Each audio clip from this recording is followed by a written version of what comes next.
DC Studios CEO James Gunn is open to making a competitor for Marvel rivals, and Netiza's recent layoffs are the perfect opportunity. Welcome to Stats In. If you're just joining us, please subscribe and don't forget to turn on notifications bell for more video. Marvel Rivals has proven that hero shooters aren't quite dead yet. But the biggest reason for its success isn't its gameplay, but rather the excellent execution of the Marvel IP. So is DC going to compete with this? DC Studios CEO James Gunn is certainly considering the possibility of a similar project from DC.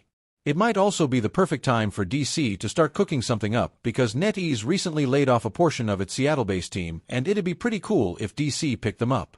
Fans are wary after what happened with Suicide Squad, Kill the Justice League, and with Netiza's success, the ball is firmly in DC's court.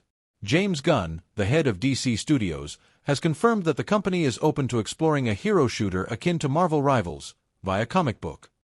While no game is officially in development, Gunn stated that he's interested in hearing pitches from developers. The thing is, we know DC can't copy what Marvel has done one-on-one because that makes no sense. Players would have no reason to play the new game. Gunn mentioned discussions with WB studios like Rocksteady and NetherRealm, known for Batman, Arkham and Injustice, respectively. Neither has been known to make live service titles, and Rocksteady's own Suicide Squad, Kill the Justice League, was a big flop last year. So how would DC even go about making a competitor? Well, the answer lies with Marvel itself. Marvel Rivals launched at the end of 2024 and immediately became one of the biggest games in the world, even surpassing Overwatch 2 in popularity. It did that because of how stagnant the hero shooter genre was. Overwatch 2 had a hold on the genre, but players were increasingly disappointed with Blizzard's handling of the game. And so, NetEase swooped in, and the rest is history.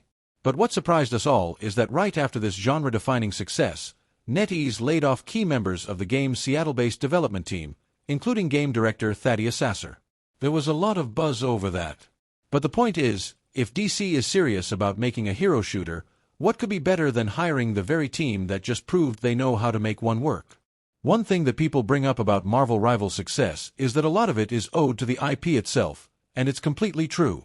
Sure, NetEase made an excellent hero shooter that competes with the likes of Overwatch 2, but what really sells it is the fact that gamers can play as some of their favorite heroes and villains from the extensive library of the Marvel Comics and Cinematic Universe. So if IP is a big part of the success, then we know there won't be a shortage of it for a DC project. The recently laid-off members of the Marvel Rivals development team may not have done all the work that brought the game to success, but at least they know what they're doing. And bringing them onto whatever project DC plans might be the first step to success. Despite Gunn's openness to a Marvel Rivals-style game, DC has yet to announce any concrete plans. Even if a project were greenlit today, it would likely take years before it saw the light of day.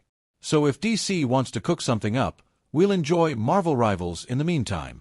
We just got The Thing and Human Torch with the Season 1.5 update, and it's a blast. Warner Bros. Has been known to fumble at its most crucial moments of crisis, but its latest stunt may cost James Gunn his entire DC universe. Welcome to Stats In. If you're just joining us, please subscribe, and don't forget to turn on notifications bell for more video. In the past couple of years, Warner Bros. Has made more changes in its internal structure and hierarchy than a studio does in a whole lifetime. The shifting wind at Hollywood has made the Centennial production house seem like a flailing fish out of water. And yet, the executives and creative heads at WB hold out hope for a new era with the dawn of James Gunn's DC Studios. However nascent it may be, DC has always been a reliable and profitable market for the movie industry. Ever since Christopher Reeve's Superman and Michael Keaton's Batman, the CBM universe has received a fresh lease on imaginative storytelling, with Marvel's Infinity Saga success only solidifying the foundation of that belief.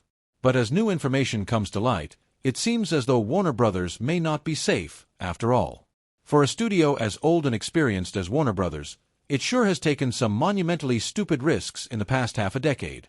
Fiasco after fiasco has lined the halls of the WB headquarters, and yet, the studio seems none too aware of how to get things under control without aggravating the situation even further. What began as a simple case of creative difference with Zack Snyder's DC Extended Universe and the Justice League trilogy soon snowballed into a flurry of career-ending scandals for its cast members.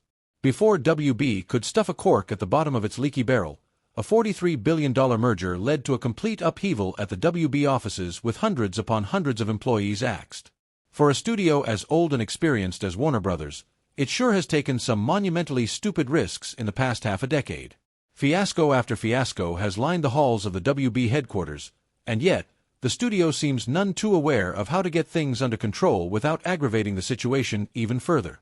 What began as a simple case of creative difference with Zack Snyder's DC Extended Universe and the Justice League trilogy soon snowballed into a flurry of career-ending scandals for its cast members. Before WB could stuff a cork at the bottom of its leaky barrel, a $43 billion merger led to a complete upheaval at the WB offices with hundreds upon hundreds of employees axed. Among troubled waters, the new boss David Zaslav installed James Gunn at the helm of a newly formed DC Studios with the task of forming a 10-year interconnected universe. But just as things began to settle, marquee director Christopher Nolan cut his 20-year tie with the studio for violating his creative masterpiece Oppenheimer and releasing it on WB's streaming platform at the same time as it hit the theaters. Now, WB seems to have committed yet another massive blunder with its only remaining symbol of hope, James Gunn and his DC Studios forerunner, Superman. As James Gunn's nascent universe inches closer to its launch date, Warner Brothers might just put everything at risk for the newly formed DCU. In one of the stupidest industry decisions ever, WB pushed out two of its senior-most members due to the poor performance of the studio over the past year. One of those members happens to be marketing chief Josh Goldston, the genius behind the marketing of the highest-grossing movie in WB history, Barbie.